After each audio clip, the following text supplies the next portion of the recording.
నరసింహ గారిని మాట్లాడాల్సింది కోరుతాను. మే 13వ తేదీ జరిగే పార్లమెంట్ ఎన్నికల్లో కాంగ్రెస్ పార్టీ హస్తం గుర్తు మెదక్ పార్లమెంట్ అభ్యర్థి అయిన మధు గారికి ఓటేసి వేయించి గెలిపించవలసిందిగా మిమ్మల్ని వేడుకోవడానికి ఈరోజు మన ప్రియతమ నాయకుడు తెలంగాణ రాష్ట్ర ముఖ్యమంత్రి రేవంత్ రెడ్డి గారు మన ప్రాంతానికి వచ్చారు.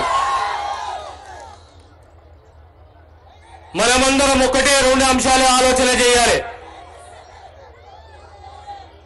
మతపరంగా ఆలోచన చేద్దామా, సంక్షేమ పరంగా ఆలోచన చేద్దామా, ఉపాధి కావాలన్నా, చరిత్రన్న పార్టీ కావాలన్నా, సంక్షేమాన్ని నిస్వార్థంగా సేవ చేసే పార్టీ కావాలన్నా, పటాన్ చెరువు అనేది 1978-80 నుంచి పారిశ్రామిక రంగంలో ప్రశస్తం పొందింది ఎవరి వల్ల? కాంగ్రెస్ పార్టీ ఇందిరాగాంధీ వల్ల. ఈనాడు సుమారు 50,000 నుంచి 60,000 మంది యూపీ, బీహార్, రాజస్థాన్, ఛత్తీస్గఢ్, ఒరిస్సా యొక్క కుటుంబాలు కార్మికులు ఈ ప్రాంతాల్లో నివసిస్తున్నాయంటే దానికి కారకులు ఎవరు? ఏ పార్టీ? కాంగ్రెస్ పార్టీ. ఆనాడు 1960వ దశకంలో బిహెచ్ఎల్, ఒక బీడీఎల్, ఒక ఆర్డినెన్స్ ఫ్యాక్టరీ, చివరకు మన ప్రాంతానికి ఐఐటి తీసుకొచ్చిన చరిత్ర ఎవరిది? కాంగ్రెస్ పార్టీది. సంక్షేమాన్ని, అభివృద్ధిని, ఉపాధి కల్పించిన చరిత్ర కాంగ్రెస్ పార్టీది. ఈనాడు మళ్ళీ పటాన్ చెరువుని కాపాడుకునే బాధ్యత కూడా మన పైన ఉన్నది. కొత్తగా కాలనీలు వస్తున్నాయి. పేదవానికి ఇండ్లు లేవు, ఇళ్ల జాగలు లేవు. ఆనాడు ప్రతి గ్రామంలో పేదవానికి ఇండ్లు ఇచ్చినా, వ్యవసాయ భూములు ఇచ్చినా, ఇళ్ల మంజూరు చేసినా, ఇళ్ల స్థలాలు ఇచ్చినా చరిత్ర కేవలం కాంగ్రెస్ పార్టీది, ఇందిరమ్మ రాజ్యాంది.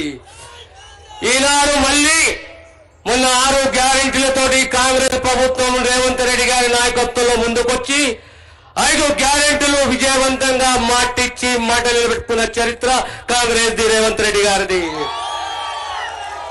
అదే రకంగా మళ్ళీ మొన్న అన్నారు ముఖ్యమంత్రి గారు, మేము ఆగస్టు 15వ తేదీలోపు తెలంగాణ రైతులకు సంబంధించి రుణమాఫీ చేస్తున్నామని చెప్పి. ఖచ్చితంగా రుణమాఫీ చేస్తున్నాము. పేదవాళ్ళకి ఇల్లు కావాలి, ఇల్లు ఇస్తున్నాము. ఇళ్ల జగాలు కావాలి, ఇళ్ల స్థలాలు ఇస్తున్నాము.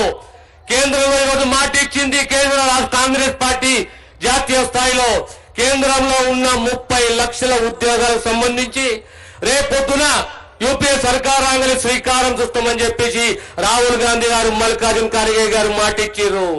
కనుక మీ అందరితో వినపప్పు ఒకటే, ఓటు అనేది మన సొత్తు, మన ఆస్తి. పార్టీ చరిత్ర చూడండి, నాయకత్వం చరిత్ర చూడండి, పార్టీ సేవ చూడండి, పార్టీ వాగ్దానాలు చూడండి. తెలంగాణని ఇచ్చింది కాంగ్రెస్ పార్టీ, సోనియమ్మ. తెలంగాణని మళ్ళీ ఇదే సమాజం తిరగబడి ఈరోజు కుటుంబ పాలనకు చర్మ గీతింది తెలంగాణ ముద్దు బిడ్డలు. కనుక రేపు పొద్దున మళ్ళీ తెలంగాణను కాపాడుకునేది, సంక్షేమాన్ని అందించేది, అభివృద్ధి చేసేది కాంగ్రెస్. ఖచ్చితంగా రేపు మీకు సంక్షేమము, అభివృద్ధి అందిస్తుంది రేవంత్ రెడ్డి గారి నాయకత్వంలో. కనుక మీరందరూ కలిసికట్టుగా మన కాంగ్రెస్ అభ్యర్థి మధు గారిని గెలిపిస్తారని చెప్పి విజ్ఞప్తి చేస్తూ సర్వ తీసుకుంటాను. Congress party, Congress party. ధన్యవాదాలు. నిజంగా రేవంత్ అన్న దేవుని నమ్ముకుంటాడు, దేవుని నమ్ముతారు కాబట్టి నిజంగా ప్రకృతి కూడా ఈరోజు సహకరించింది మనందరికీ కూడా. ఇప్పుడు మన ముఖ్యమంత్రి వర్యులు, మనందరి ఆదర అభిమాన నాయకులు